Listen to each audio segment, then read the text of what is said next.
Alors, dans notre champ, donc, on a un corps physique et autour de nous, on a un champ vibratoire. Et là-dedans, il y a vraiment un tas d'informations énormes, mais il y a deux informations, il y a deux types de vibrations qui sont importantes de savoir, de connaître. Alors, il y a d'abord la vibration qui représente tous nos désirs. Alors, un désir, la vibration d'un désir, quand on la regarde, quand je vois une personne et que je me connecte à ses désirs, c'est vraiment la vibration la plus lumineuse dans un champ énergétique. C'est la plus puissante. C'est hallucinant, c'est magnifique à voir. Et d'ailleurs, ça vous est peut-être déjà arrivé de rencontrer une personne et de vous dire après, oh, cette personne, elle brille. En fait, votre vibration est rentrée en contact avec sa vibration à elle et vous avez capté de manière subtile que la vibration de ses désirs, de cette personne que vous venez de rencontrer, est assez dominante dans son champ énergétique.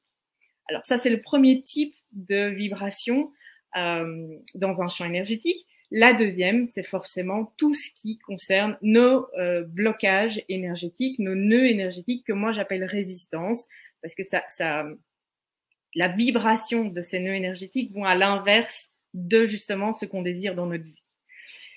Et donc, ça représente tous nos blocages et il y en a beaucoup dans un champ énergétique et malheureusement, la plupart du temps, ils sont complètement inconscients. Donc, comment naissent en fait ces résistances? Tu me coupes s'il y a des questions ou s'il y a des... Bien sûr, pour l'instant, c'est bon, je te laisse continuer. Alors, vous me direz, mais comment naissent? Comment ça se fait qu'elles sont là, ces résistances? En fait, tout se passe entre notre conception et nos 8 ans. À ce moment-là, vous êtes comme un ordinateur tout neuf, tout frais, et il y a un programme. Vous programmez, en fait, de votre conception à vos 8 ans. Qu'est-ce qui s'est passé? À plein de reprises, il y a eu un événement. Alors, un événement, c'est toujours neutre. C'est l'émotion qui est associée, qui va définir si on va dire qu'un événement a été chouette ou pas chouette. Il y a eu un événement neutre, donc, associé à une émotion, dans ce cas-ci, négative, intense. Et il n'y a pas eu, à ce moment-là, d'adulte qui vous a rassuré, qui vous a aidé à gérer cette émotion. Et clouc, à ce moment-là, il y a un petit nœud énergétique qui s'est formé. Sauf que le problème, c'est qu'un nœud énergétique ne disparaît jamais d'un champ énergétique.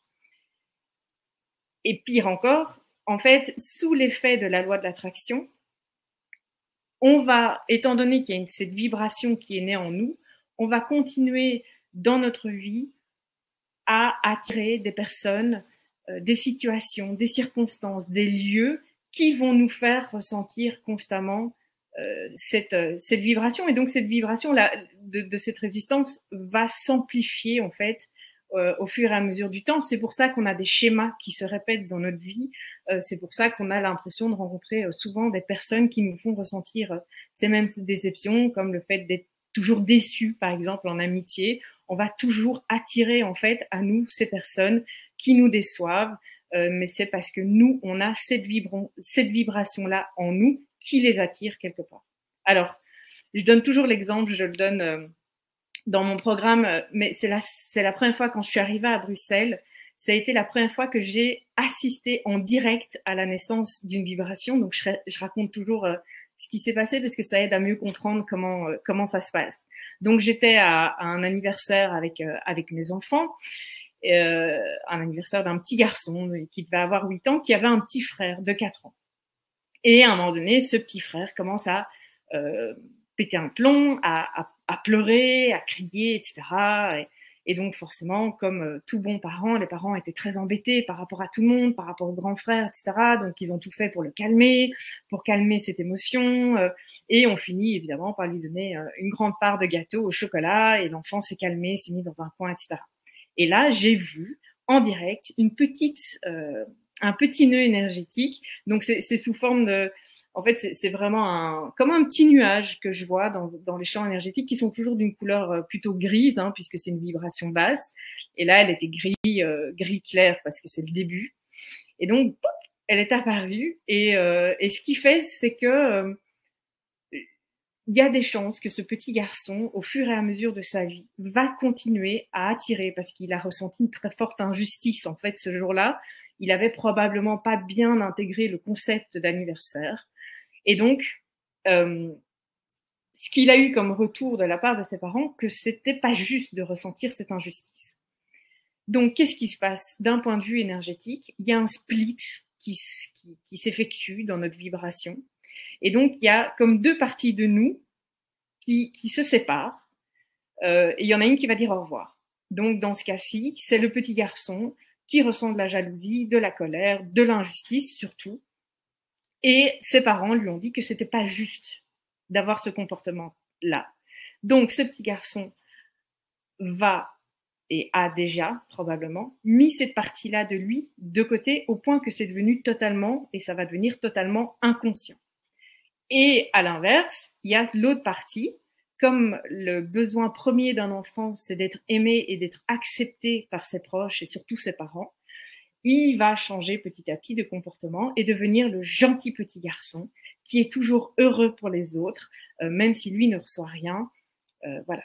Et donc, au fur et à mesure de sa vie, ce petit garçon risque d'attirer constamment des petits copains, une école, des professeurs, et une fois plus tard, une fois adulte, dans ses jobs, constamment dans sa vie, il va attirer des situations, des personnes, des lieux qui vont lui faire ressentir cette injustice. Alors, en soi, c'est pas dramatique. On a des milliers de résistances, hein, si ça peut vous rassurer.